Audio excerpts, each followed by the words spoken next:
goodness. Such a great joy to be here. And I have to say that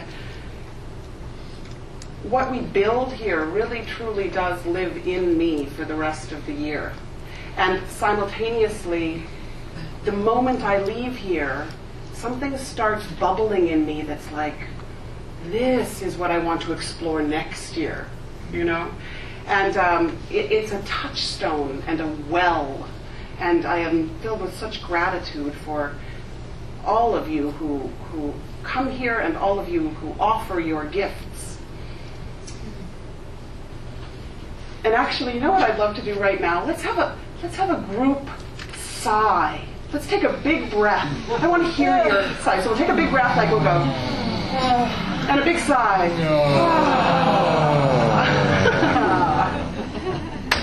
Beautiful. Yes, we listen, and so it's sort of nice to hear ourselves in the space.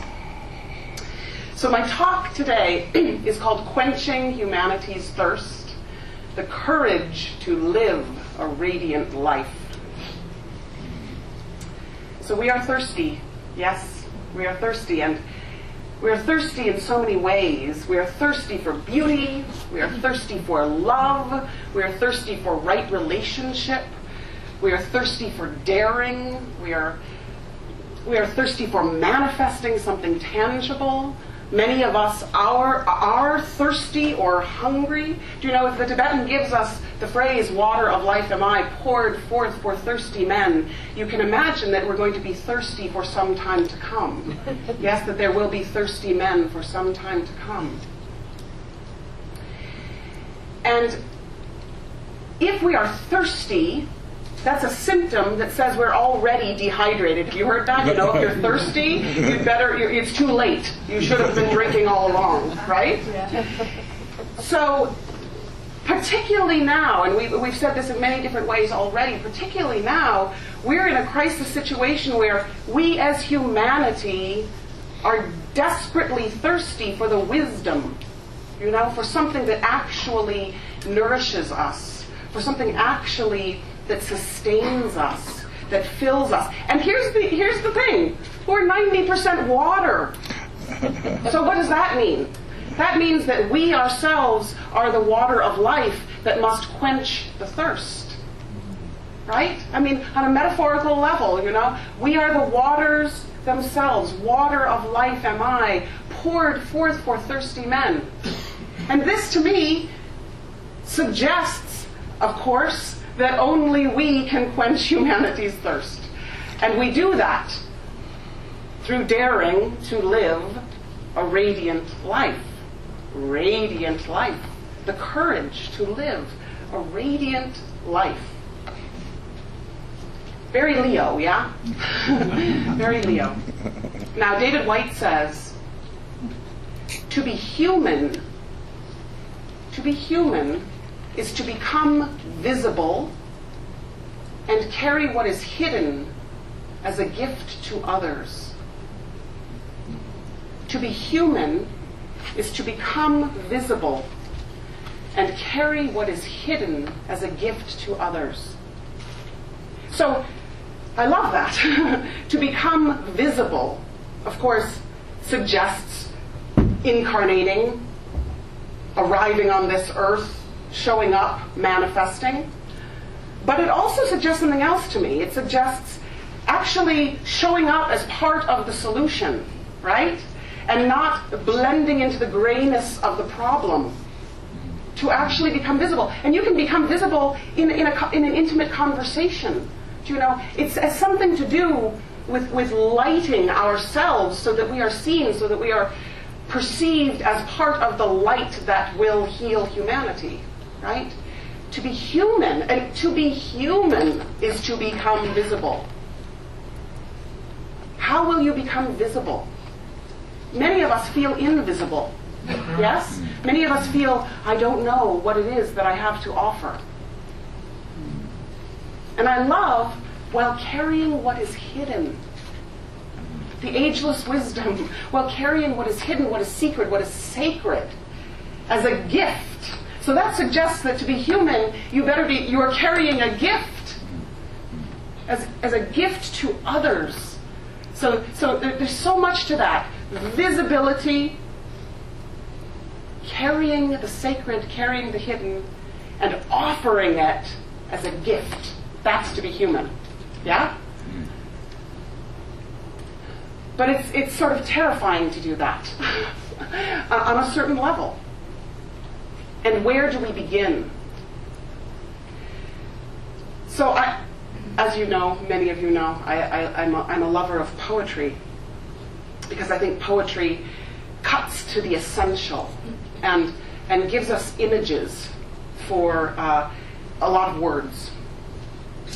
And a couple of years ago, Eva Smith gave me this website, Panhala, at Yahoo Groups, I think .com, I think that's what it is. But every day a poem arrives in my email, and with a beautiful, beautiful image. And I'm so deeply moved by, I don't even know the name of the man that sends it out, but I'm so deeply moved every day. Thank you, thank you, thank you. And one day this poem arrived, and I never would have found it otherwise, really. It's by a woman named Joan Murray. And I think it speaks to exactly what the note we're starting to sound right now.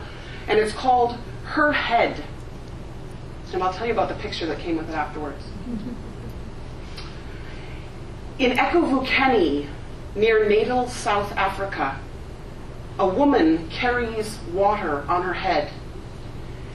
After a year of drought, when 1 child in 3 is at risk of death, she carries water on her head. She returns from a distant well carrying water on her head. The pumpkins are gone, the tomatoes withered, but the woman carries water on her head. The cattle kraals are empty, the goats gaunt, no milk now for the children, but she is carrying water on her head.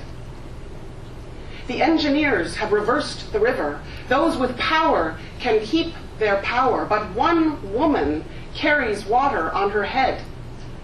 In the homelands, where dusty crowds watch empty roads for water trucks, one woman trusts herself with treasure and carries water on her head. The sun does not dissuade her, nor the dried earth that blows against her, as she carries water on her head in a huge and dirty pail with an idle handle resting on a narrow can. This woman is carrying water on her head. This woman who girds her neck with safety pins, this one who carries water on her head, trusts her own head to bring to her people what they need now between life and death. This woman is carrying water on her head.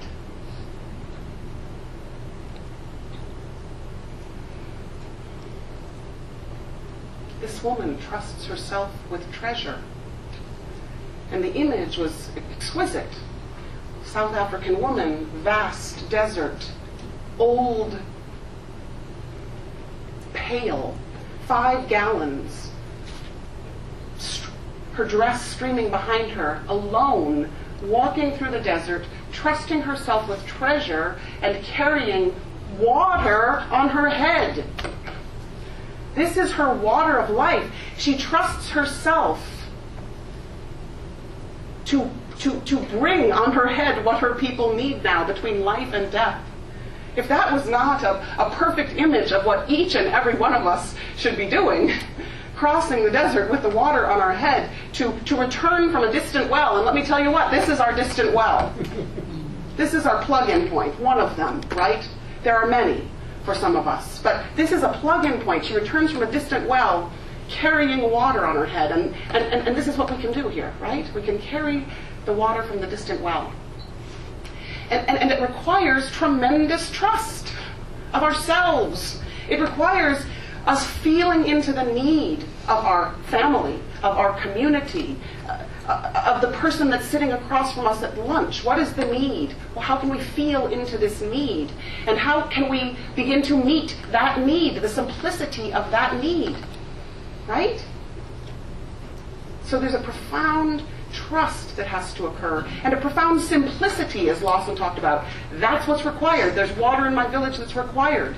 I will find an old pail. I will balance it on my head for miles. The sun does not dissuade me, nor the dried earth that blows against me. I'm hot, I'm dirty, and I have a mission, and I have a journey. I have a point to reach. You know? So, to me, this poem is so essential. And what is the water that you are carrying? Now, I don't know. You know, so often in the last years teaching, we have had conversations. You know, students and friends. What is it that you want to give? You know, what is your water? What is your gift? And we say, I don't know. I don't know yet. I'm not sure yet. I'm worried. I'm afraid. You know, and I think that not knowing is often the layer above fear, sadness. You know, it's a cloudy Neptunian kind of cloud that says, I'm not willing to name it yet, because if I name it, it will be terrifying. If I name it, then I have to do it, right? So there's a wonderful teacher I love, David Data, who's an author and a teacher, and he speaks of art/yoga versus therapy versus spiritual practice. And I want to just talk about the first two. So he says, therapy. We all know what therapy is. How do we fix ourselves, right? I need to work. My elbow hurts a lot. I need to lose 5 pounds. I haven't processed my family history. These are all important, right? These are all important issues. However, we could spend our lives in therapy, yes? And frankly, you can do parallel paths, absolutely. You know, I have been on the therapeutic path, and I honor it, and it has allowed me to give my gift in a different way. However, what he says is that yoga/art is the opening to that. It is the radical unfurling of the heart, and it is when you fully give yourself in the moment. No matter how broken, no matter how shy, no matter how weighty, no matter how depressed and feeling rejected we feel, no matter what, we drop it. And we say, in this moment, there's the need, and I am unfurling my heart, and I am giving my humanity to you. I am giving you my light, and I will give until I am given, until I am spent, until I have offered all. Yeah? So it's bliss. It's, you know, and art, you know, Dad was talking about this in the first night. You know, if we can touch these levels, these ineffable levels of creativity, then art becomes a totally different thing. If we open in a radically loving way to what can descend. So art should be, you know, life should be art. And the yoga of offering all. So yes, let's do parallel paths. Absolutely. Let's take care of our bodies. I am an advocate of that. Let's take care of our bodies. Let's breathe. I continue year after year after year to learn to breathe. And you'd think by now I would breathe, but I still don't breathe, right? You know. So let's breathe and let's process what needs to be processed so that we can take the breath and share. Yeah? So whatever state we're in, we feel the world, we meet the need. Now, David White has a poem called What to Remember When Waking. And again, you know, this is on all levels, right? This is on all levels. So he says,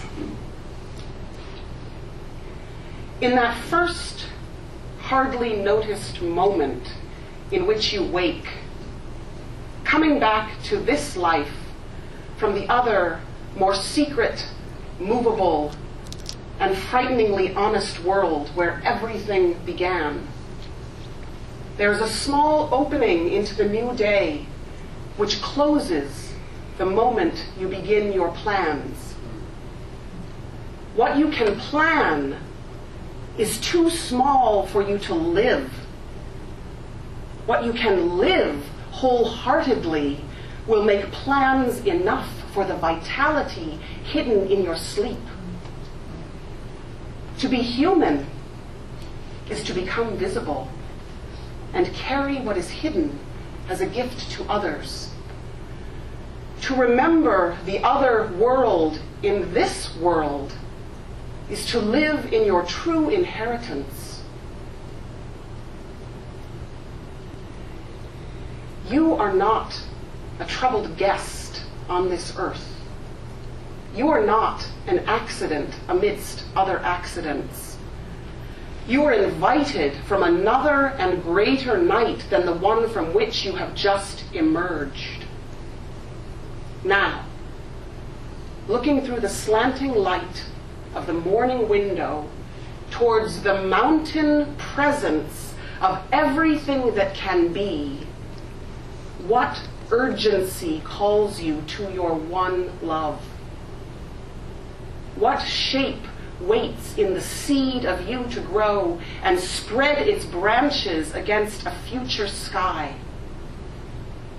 Is it waiting in the fertile sea, in the trees beyond the house, in the life you can imagine for yourself, in the open and lovely white page on the waiting desk?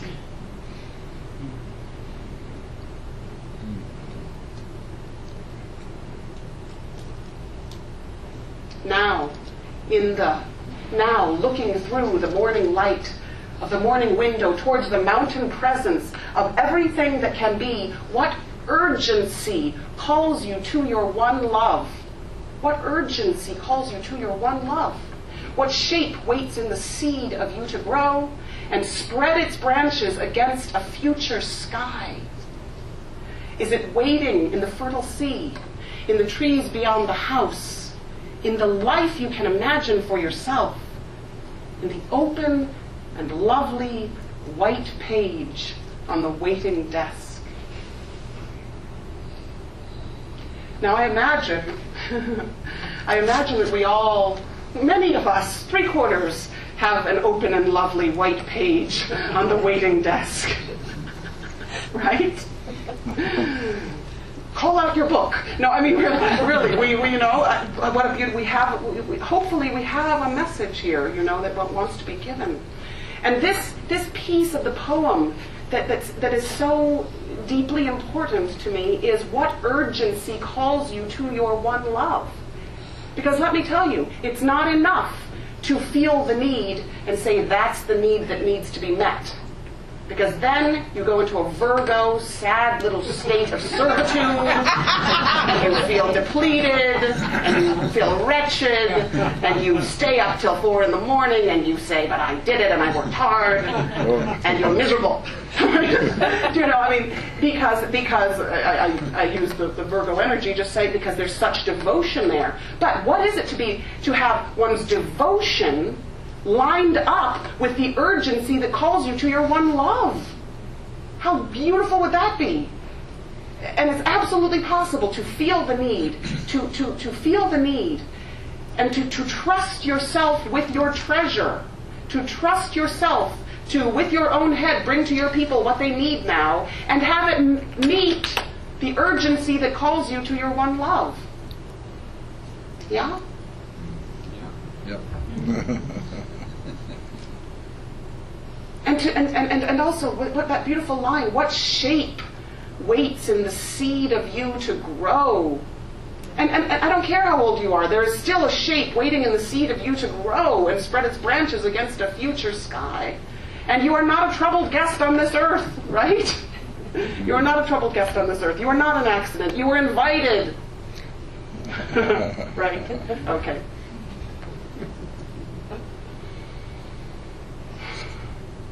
So now,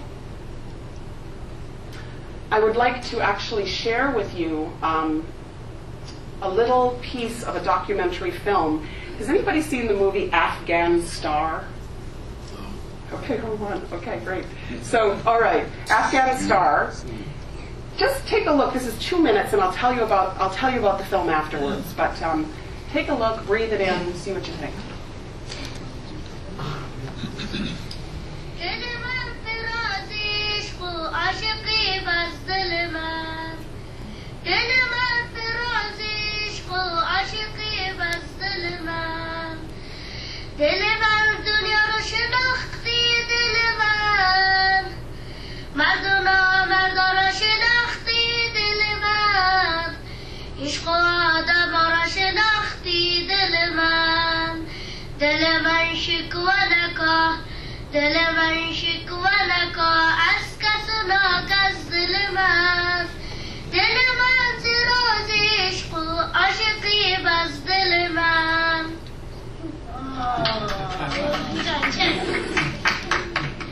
وقتی که من موسیقی رو گوش میکنم دیگه تو فکر میکنم که دیگه چی بیخی دیگه خوش هستم دیگه ساعتم تیر میشه اینمی چی موسیقی خواندن است دیگه که آدم اگه جگرخون باشه یک دقیقه میشه و پس سرحال میشه جگرخونی گم میشه اگه اون نمیبود خواندم دیگه بیخی جگرخون میبود یه چیزم نمیبود که گوش میکرد اگه خوندن نمیبود دنیا آخر بود جا بیبود Yeah, Mommy got that shit.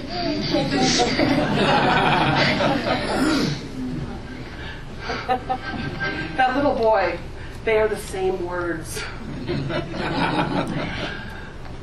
I don't know. Okay, so Afghan Star is a documentary film that was made, I think, in late 2008. And it is basically following American Idol in Afghanistan. It's not American Idol itself, but it's a version of American Idol. So they collected 12 singers. They auditioned thousands and thousands and thousands and thousands. 99%, of course, were men, but there were a few women. And you see them audition. You see them get down to a number of about 12, where there are 10 men and 2 women.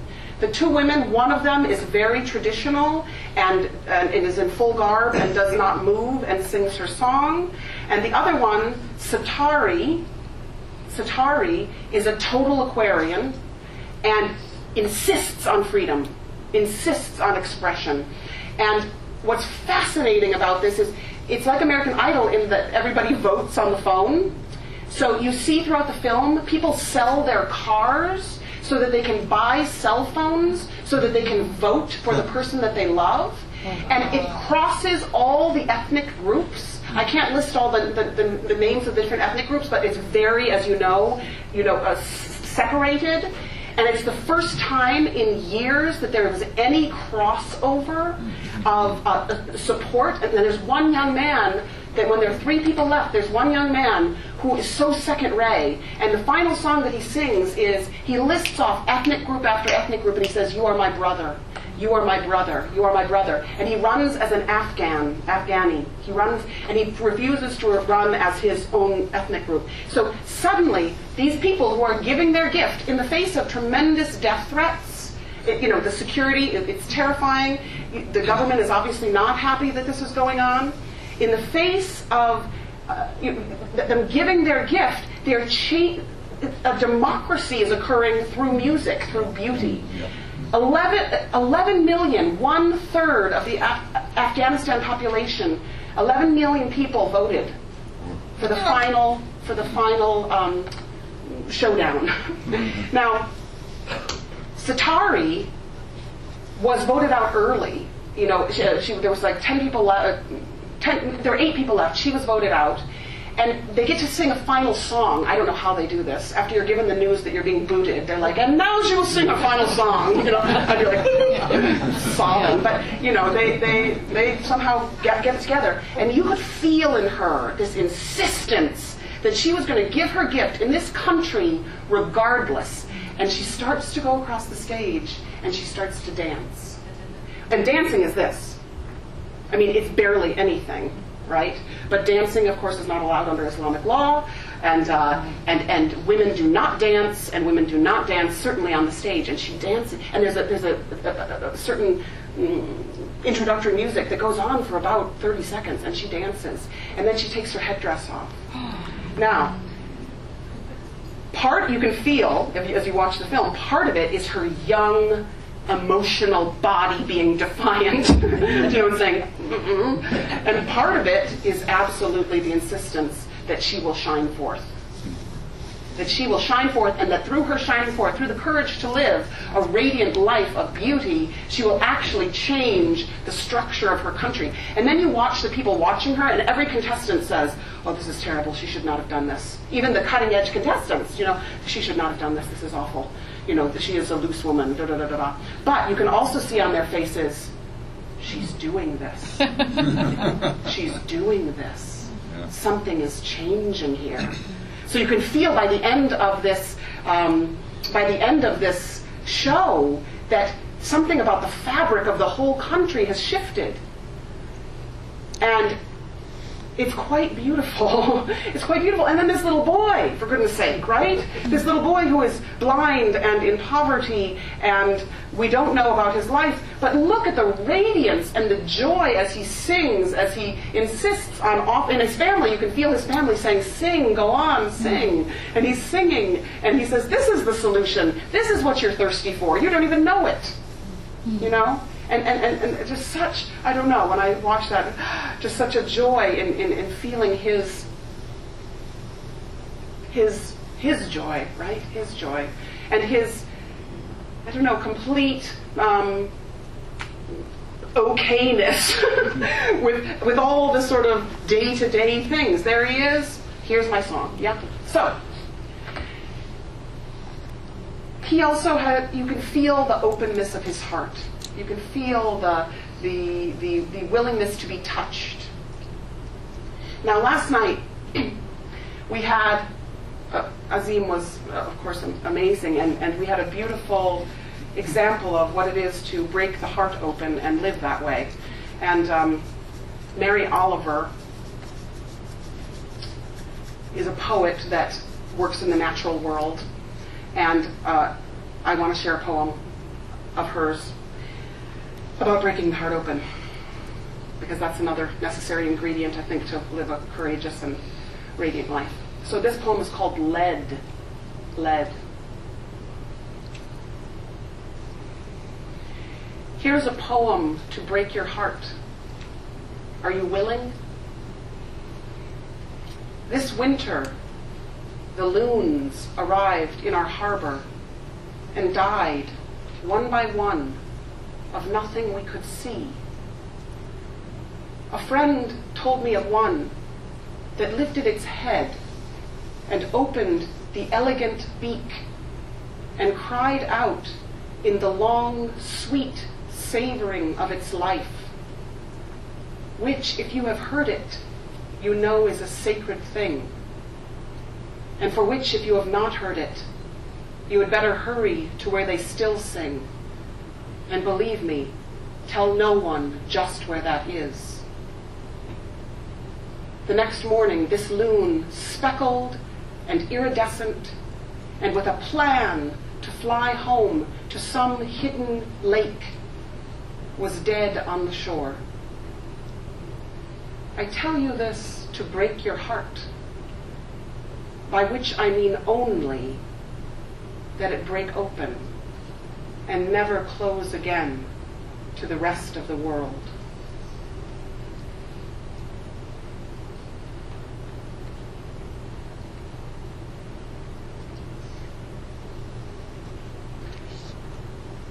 And isn't it interesting, with a plan to fly home to some hidden lake? And David White says, what you can plan is too small for you to live. But there's something about the heart being broken open and staying open that is necessary for the giving of one's gift. And also there's something I just have to say about, have you heard a loon call? Have you heard that haunting, sacred hidden offering. It's also carrying what is hidden. These birds, it was like a sacrifice to say, break your heart open. It was a the long calling out in the long, sweet savoring of its life. So this ingredient, we've named these ingredients of the courage to live a radiant life. We start out, we feel the world. We feel the world. We feel the need. We trust ourselves with treasure. We listen to the urgency of our one love. And then we give.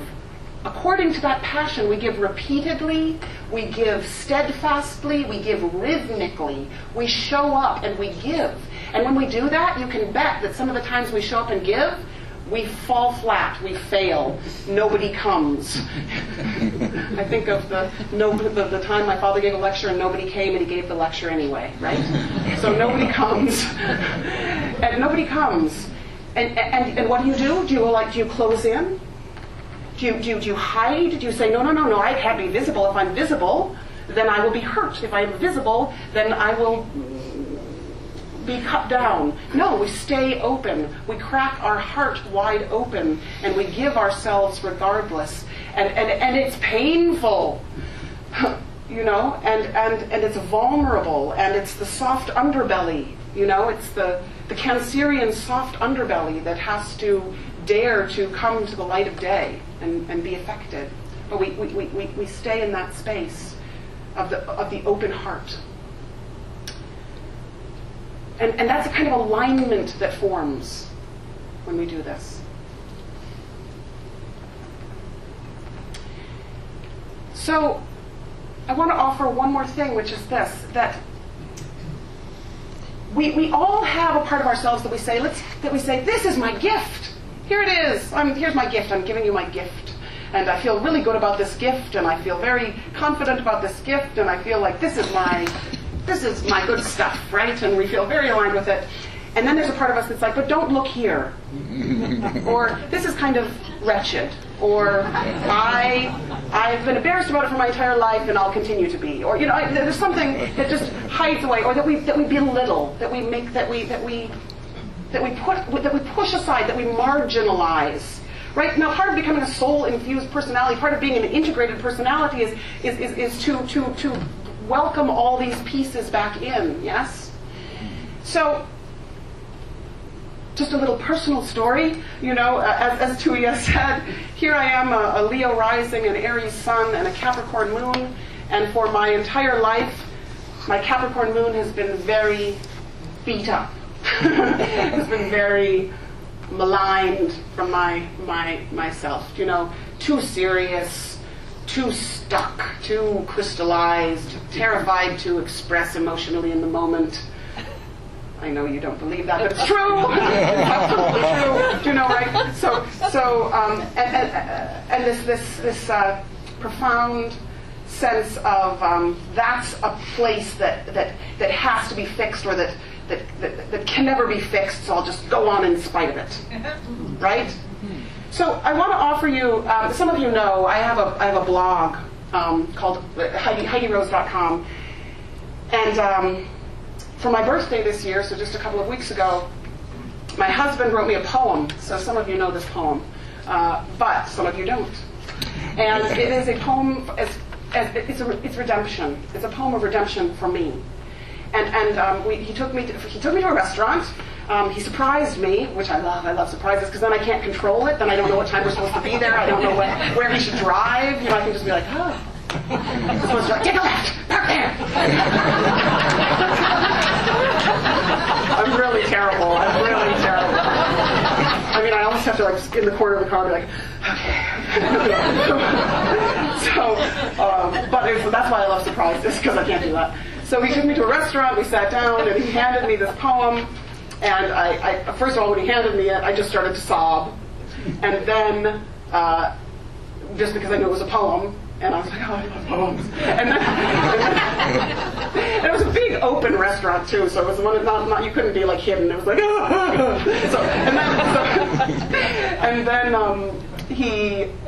so I read it, and then I sobbed and sobbed and sobbed, and then I looked at him, and then I put it down, and then I didn't say anything, and then I picked it up and I read it again, and then I cried some more, and it was about a half an hour before I could even speak anything. So, not to build it up or anything,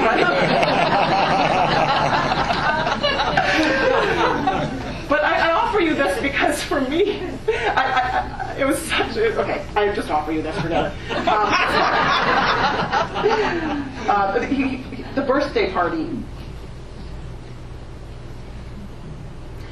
I can't imagine it was easy for the goat when she received the invitation to the April Fool's party, which was of course a birthday party too, knowing the ram and the lion would be hosting. The goat probably thought she was to be the fool herself, the serious one in the corner as the others frolicked and jousted. The lion has her quiet moments, she probably thought, as she readied herself to go, trying to forget the lion's preening feline ways. And the ram keeps things lively, not quite remembering that those curving antlers clacked and stung. So she took a breath, her soft flanks puffing gently out, and picked her sure-footed way across the heavens till she found her place behind the waning half-moon. She found them in a meadow of stars. The sight, it must be said, was awesome. In the darkness, the ram's quick hooves struck sparks on the stones, and the lion's grace brought tears to the goat's eyes, an incandescent pair trampling the sod beneath their feet.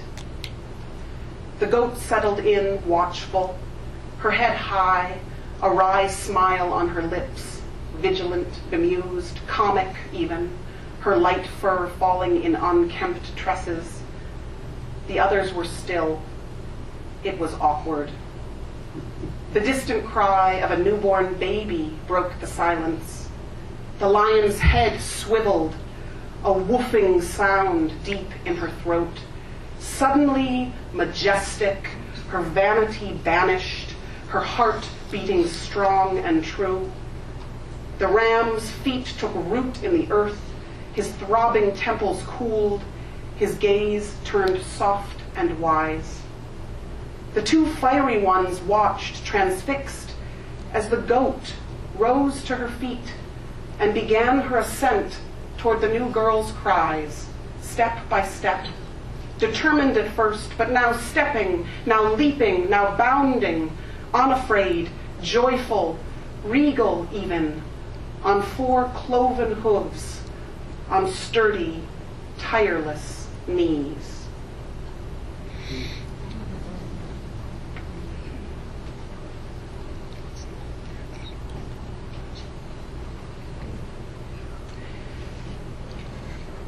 So that was redemption for me. That was astrologically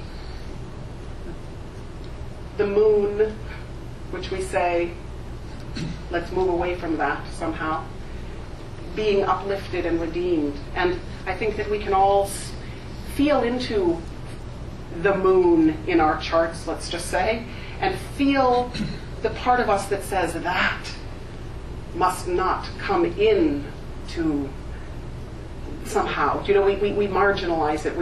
But there's something that occurs when we say those qualities that we want to dismiss can be integrated and uplifted and redeemed. And that's part of the gift that we give. You know, so I was like, goat. You know, and there was some kind of coming home. So quenching humanity's thirst, the courage to live a radiant life. So I would just like to end this by saying to you, very seriously, like today at lunch, there's a good theme for lunch today, you know. Later at lunch, I want you to turn to somebody, and I want you to say, you know, this is the urgency that calls me to my one love, or this is the piece of the gift that I must offer, because if we do not start with the offering of our gifts and insist upon it, then there's no way that the Leo radiant individual is going to be able to create the lit Aquarian group. Do you know?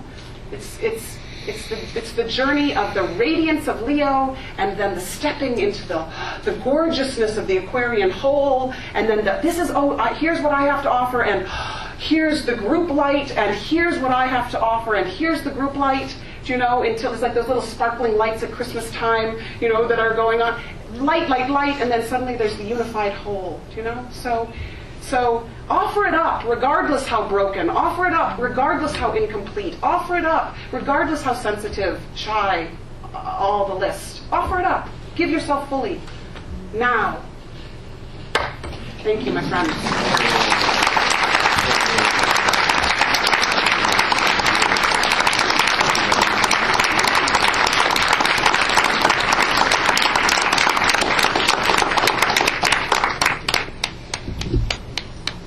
Wow.